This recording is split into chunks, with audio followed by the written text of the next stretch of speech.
सबको लगता है। छलावा। रामपुर गांव के रहने वाले सुदीप की बारात दुल्हन लेकर वापस लौट रही थी।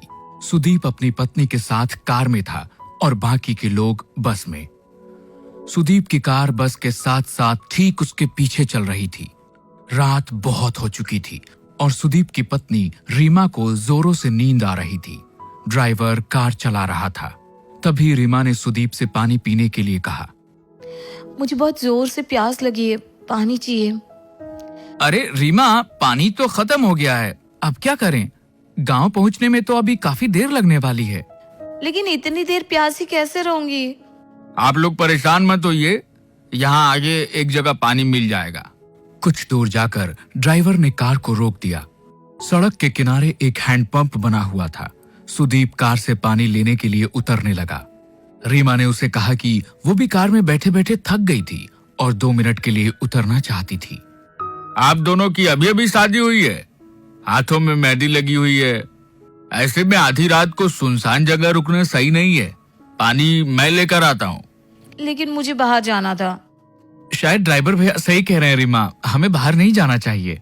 ड्राइवर बाहर उतर गया और रीमा कार की खिड़की से बाहर देखने लगी। कुछ देर में ड्राइवर पानी लेने गया और पानी लेकर वापस आ गया। उसने पानी की बोतल रीमा को दे दी। रीमा ने जल्दी से पानी पी लिया। लेकिन इस बीच में बारात की बस जो अब तक आगे आगे चल रही थी वो दूर निकल गई और रीमा, सुदीप और ड्राइवर उस सुनसान रास्ते पर अकेले रह गए। ये देख सुदीप ने ड्राइवर से कहा कि वो कार को थोड़ा तेज चलाए ताकि बस के पास पहुंचा जा सके। ड्राइवर ने सुदीप की बात को मानते हुए कार को तेज चलाना शुरू कर दिया। लेकिन काफी देर के बाद भी कार बस तक नहीं पहुंच पाई। भैया 1 घंटा हो गया लेकिन अभी तक कहीं बस नजर नहीं आ रही है। इतनी दूर तो नहीं निकली थी, आखिर हो क्या रहा है? तभी रीमा की नजर सड़क के किनारे एक हैंडपंप पे पड़ी। उसने देखा कि ये वही हैंडपंप था जो कुछ देर पहले रास्ते में आया था और जहां से उन लोगों ने पानी लिया था, क्योंकि उस हैंडपंप का भी हैंडल टूटा हुआ था। ड्राइवर भैया, आप गलती से कार वहीं लेकर आ गए। हाँ, मुझे भी ऐसा ही लग रहा है, लेकिन ये सब हो क्या रहा है?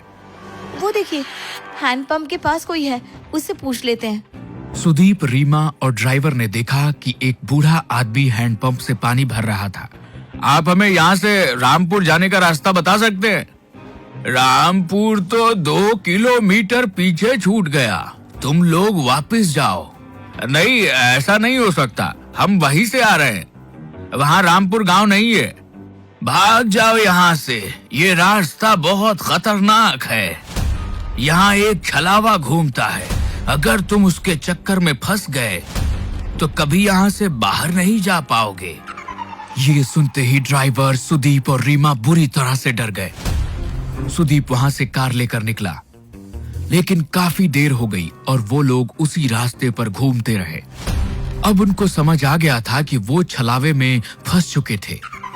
तभी रीमा ने धीरे से सुदीप के कान में कहा, किसी भी बहाने से हमें इस ड्राइवर को कार से उतारना होगा और कार तुम्हें चलानी होगी। लेकिन ऐसा क्यों? क्योंकि ये ड्राइवर ही कार से बाहर उतरा था और उसी वक्त छलावे ने इसे पकड़ लिया होगा। अगर हमने इसे यहीं छोड़ दिया तो हम बच सकते हैं। सुदीप रीमा की बात मान लेता है और ड्राइवर को कार रोकने के लिए कहता है। उसके बाद सुदीप खुद भी कार से उतर जाता है और ड्राइवर को बाहर आने के लिए कहता है। ड्राइवर बाहर निकलता है और सुदीप उसे धक्का देकर खुद गाड़ी में बैठ जाता है। सुदीप और रीमा वहां से भाग निकलते हैं। कुछ दूर जाने पर उन्हें अपनी बारात वाली बस नजर आती है। तुम ठीक कहती थी रीमा, ये देखो हमारी बस नजर आ रही है। अच्छा हुआ उस ड्राइवर को वहीं फेंक दिया। बिल्कुल ठीक कहते हो तुम। अब हमें ये कार छोड़कर सब लोगों के साथ बस में बैठ जाना चाहिए। सुदीप कार को बस के आगे रोक देता है और वे दोनों अपने घर वालों के साथ बस में बैठ जाते हैं। बस आगे बढ़ने लगती है। थोड़ी देर बाद सुदीप की नजर बाहर हैंडपंप पर पड़ती है। ये वही हैंडपंप था जिसके पास से वो पहले 2 बार गुजर चुके थे।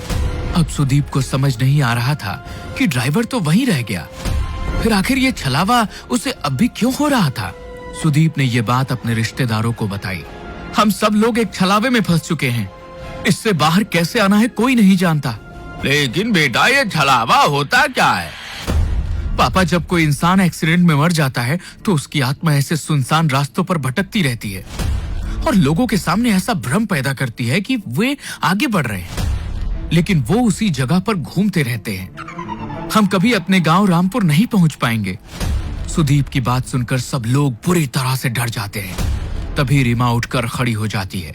उसे बस की खिड़की से अब वो ड्राइवर नजर आ रहा था। रीमा ने इस बारे में सब लोगों को बता दिया। सब लोगों को लगा कि वो जितना ड्राइवर से बचने की कोशिश करेंगे उतना ही फंसते चले जाएंगे।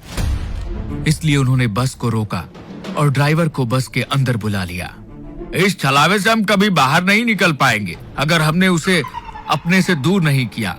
तुम ही वो छलावा हो, इसलिए अब तुम्हें मरना होगा। अपनी जान बचाने के लिए खत्म कर देंगे। ऐसा कहते ही सुदीप और उसके पापा मिलकर ड्राइवर को मार देते हैं। कुछ ही देर बाद वो अपने गांव रामपुर पहुंच जाते हैं। वहां पर रीमा का स्वागत किया जाता है, लेकिन रीमा जैसे ही सिंदूर वाले पैर लेकर आगे बढ़ती है, उसके पैरों के निशान नहीं बनते। ये देखकर सब हैरान रह जाते हैं। बहू के पैरों के निशान क्यों नहीं बन रहे? इसका मतलब हमारी बहू के ऊपर कोई बुरी आत्मा का साया है। अब क्या करें? ये हमारी बहू नहीं बल्कि वो बुरी आत्मा है जिसकी वजह से हम फंस चुके हैं। नहीं, ऐसा नहीं है। मैं रीमा हूँ। मेरे साथ कुछ मत कीजिए प्लीज। अगर हमने तुझे छोड़ दिया तो हम सब मारे जाएंगे। नहीं, ऐसा मत कीजिए। मैं छलावा नहीं हूँ, मेरा भरोसा करो। ये आपका बेटा छलावा है। ये आपको जैसा दिखा रहा है ना, सब कुछ वैसा ही नजर आ रहा है। लेकिन कोई भी रीमा की बात पर यकीन नहीं करता।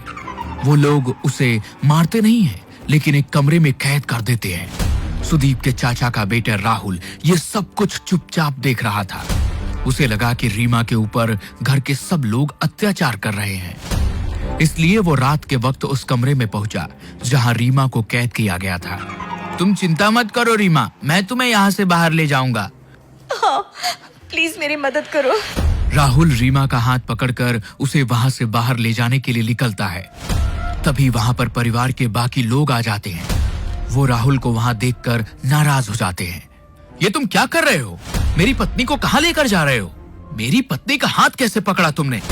आप लोग रीमा के साथ गलत कर रहे हैं। मैं उसे यहाँ से बाहर निकाल रहा था। तुम ऐसा नहीं कर सकते। आप मुझे नहीं रोक सकते। मैं रीमा को लेकर जाऊंगा। राहुल के इतना कहते ही सुदीप उसे धक्का देता है और राहुल दीवार से टकराकर वहीं गिर जाता है। उसके सिर से खून बहने लगता है। लेकिन तभी राहुल जैसा दिखने वाला एक और शख्स वहां आकर खड़ा हो जाता है। घर के लोग समझ ही नहीं पा रहे थे कि ये सब हो क्या रहा था। राहुल, तुम तो बेहोश हो गए थे। ये सब क्या हो रहा है? ये सब इस रीमा की वजह से हो रहा है। हमें इसका कुछ करना होगा। ठीक कहती हैं आप माँ। सुदीप आगे बढ़कर रीमा के बाल पकड़ लेता है और उसे खींचकर दीवार में धक्का देने की कोशिश करता है। रीमा झटके से दीवार से टकरा जाती है और तभी एक जोरदार चीख सबके कानों में सुनाई देती है। लेकिन यह चीख रीमा की नहीं बल्कि सुदीप की थी। रीमा ने पास में पड़े हुए एक डंडे से सुदीप के सर पर वार किया, जिसके वजह से उसके अंदर मौजूद छलावे का साया उसका शरीर छोड़कर बाहर निकल गया। सुदीप कुछ देर के लिए बेहोश होकर गिर पड़ा, लेकिन बाद में सब कुछ ठीक होने लगा। असल में छलावा और किसी के अंदर नहीं बल्कि खुद सुदीप के अंदर था। ये जैसा जैसा हमें दिखा रहा था वैसा ही नजर आ रहा था। लेकिन अब वो साया यहाँ से जा चुका है और अब कभी यहाँ वापस नहीं आएगा। लेकिन तुम्हें कैसे पता चला?